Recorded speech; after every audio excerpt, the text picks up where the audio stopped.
this video, the SKYRC Q100neo, a small, compact 4-port charger. Really curious about this. I'm always looking for chargers that are pushing the size envelope, but still offering something like the 4 ports. It's a little bit lower powered than some of the other ones that we've tried. Is it going to be good enough? That's what we are going to test here in this video today. If you are new to the channel, welcome. My name is Troy. This is RoadsideRC. You'll tend to find me bashing or crawling or drifting or racing, plus doing product review videos and how-tos. Started by getting this thing out of the box. We have a quick start guide here, just a few pages to get you to look at how to use the charger. Has a QR code and everything to get you to larger instructions. I'll be showing you most of the simple way of how to do this here in this video. Comes with the AC power plug, which is nice, and then the charger itself.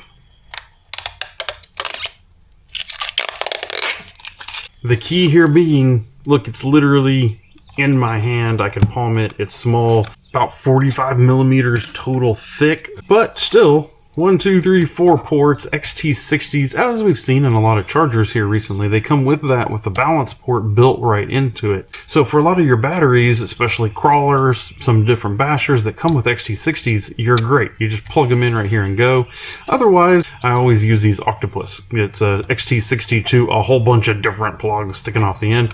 On the back here, you have the AC input, DC input. The AC here is only ends up giving you 100 watts total charging that it can smartly distribute amongst the different channels, and I'll try to show you how that works here in a minute.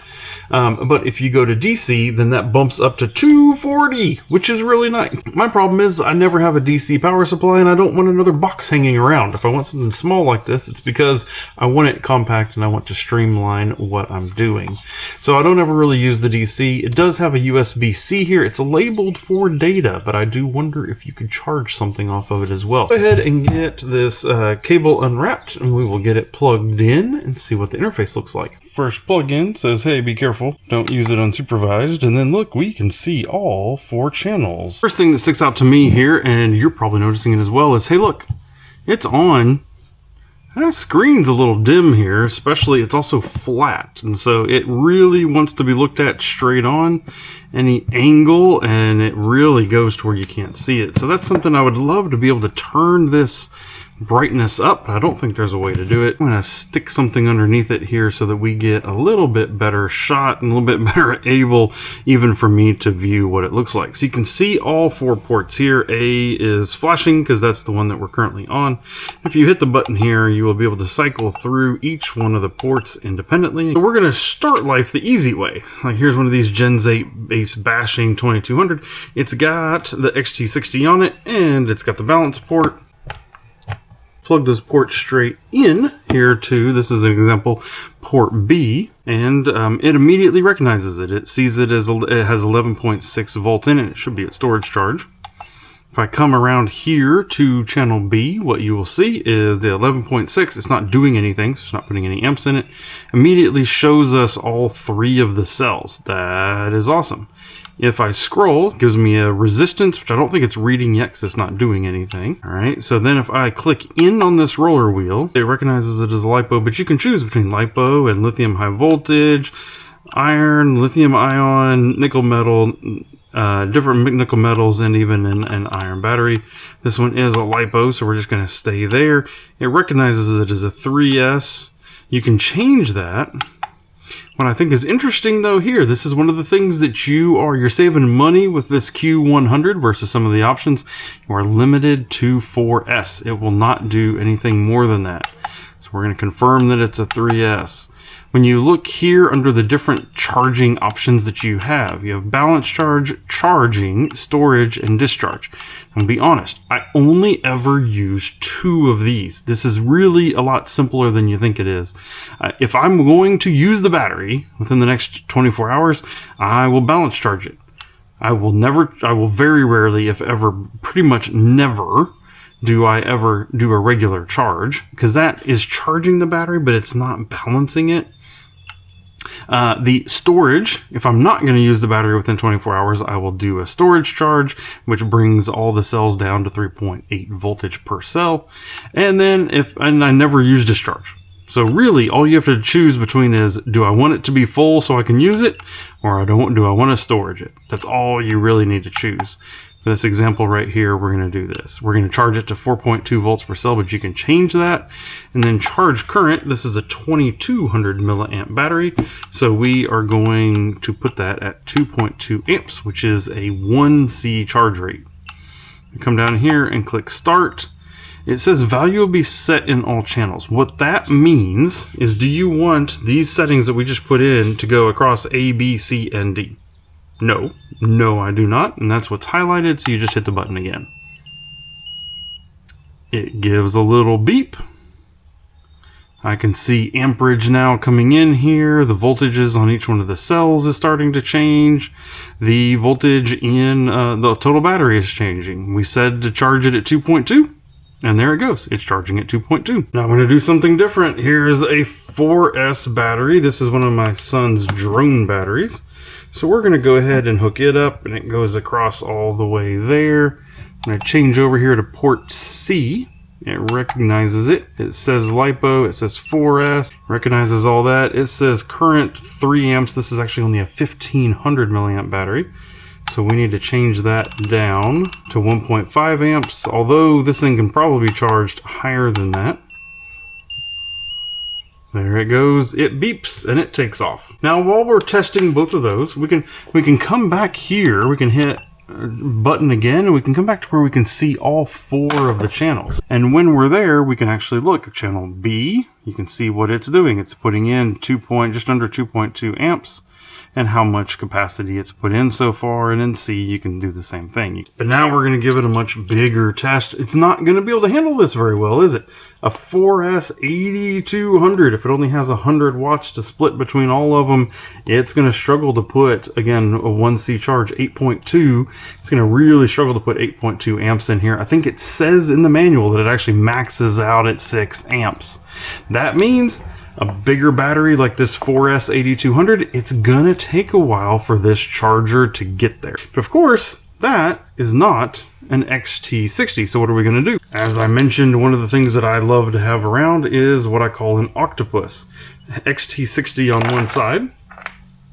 The other side is a whole bunch of different ends, and you can even solder a couple different ones on as it comes from the factory. I actually put this XT30 on there. So that will go for the main plug here, and then the balance wire will still plug in over here just as it would normally. Come up to A. It's going to recognize it. I'm going to tell it I want that 6 amps. Will it be able to give it to me? I don't think it's going to be able to, especially with these other 2 batteries already on. It's already having to split that 100 watts amongst 3 different batteries. So while it's ramping up there, look, we can come back to the total. I see A is at 2.1, B is at 2.2, C is at 1.5. I'm not asking a lot of it yet, but it's not giving it to me up here, is it? It's splitting that 100 watts through 3 channels right now, and it's not able to give me very much. I think I'll be very curious. I'm not going to let it run the whole time. We're going to keep playing with it here. But at 2 amps, this battery will charge, but it'll take it quite a long time. One of the things I think would be pretty popular for this charger is drifting. And this is a Shorty 2S LiPo from Coyote, one that we would be using in drifting pretty frequently. Put it in, come out here to C. I'm going to tell it I want it to balance charge that one. This is a 3900 milliamp hour, so I'm going to ask it to get to 3.9 amps. And this is just exactly why the total wattage of the charger that you buy is important, and you need to watch that. So right now my big 4S, I ask it to charge at 8 amps, it's doing 1.5. My little 3S is at 2, which is just about where I ask it to be. Small battery for drones, I ask it to charge at 1.5, and it is. And then my 3900 milliamp 2S LiPo, it's sitting at 3.1. So you can see it's just not quite able to keep up with all this demand, but I have 4 batteries going. I mean, look at this mess that I have going on here. I have a lot going on. And this is just really important as far as when you choose which charger you want. If you're going to be charging a bunch of smaller 2S and maybe 3S batteries like this.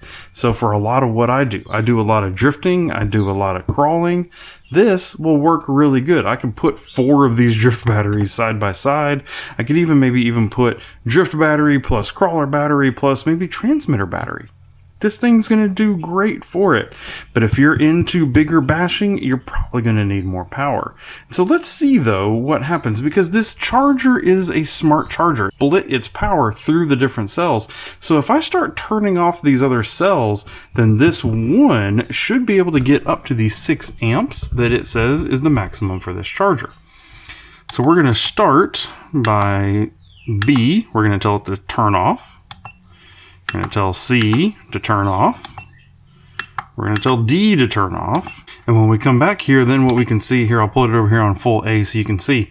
It's now immediately reverted all of that and trying to put in, it's up to 60 watts that it is currently putting into this one battery and this one battery alone. As a different test now, I've stopped this one, and over here from my 2S, I've told it I want it to charge up to 3.9 amps on that 2S, and here it is taking off, and it's easily able to, because on that 2S, 3.9 amps is only 30 watts. So it can easily do that. Again, if we come over and I tell it to restart on B, then what we see is it's able to split that power between these 2 channels. Because right now all I have is B and D going.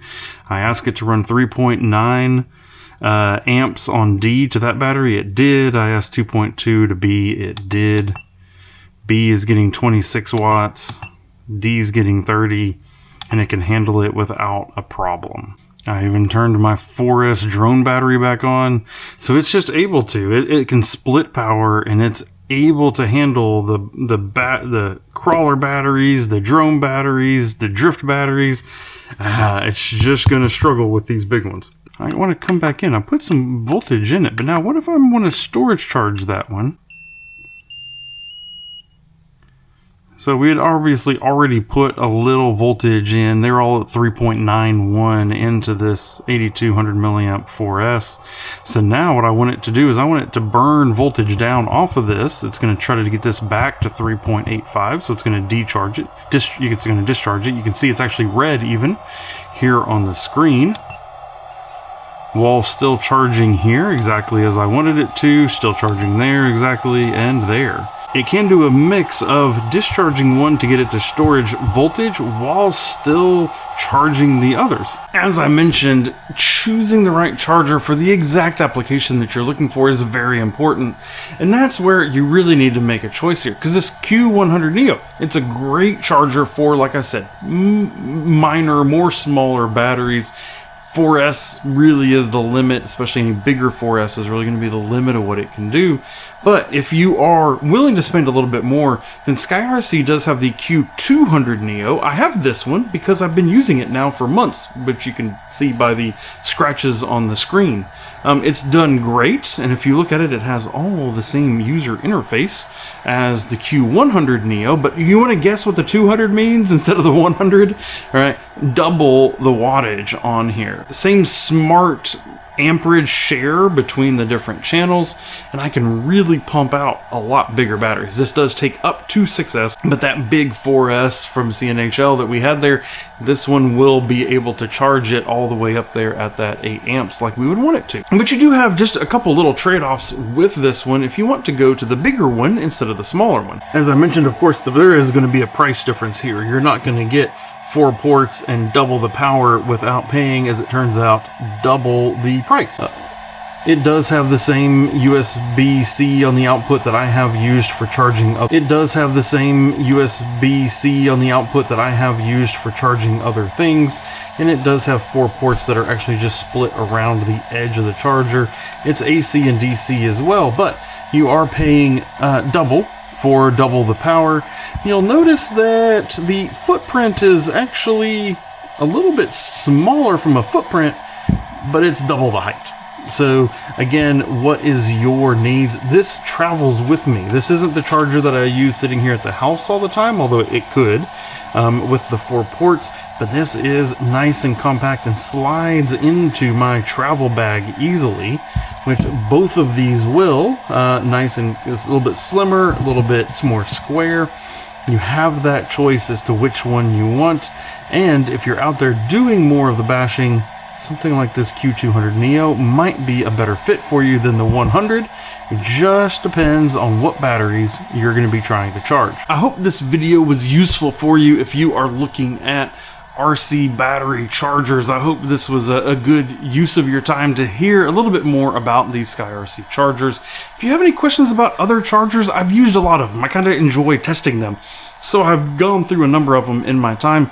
Please feel free to ask me questions down below about them. If you're interested in buying either one of these, in the video description there will be links to both of them so that you can see them there and go and quickly purchase them. Thank you for watching, and I hope to see you in another video.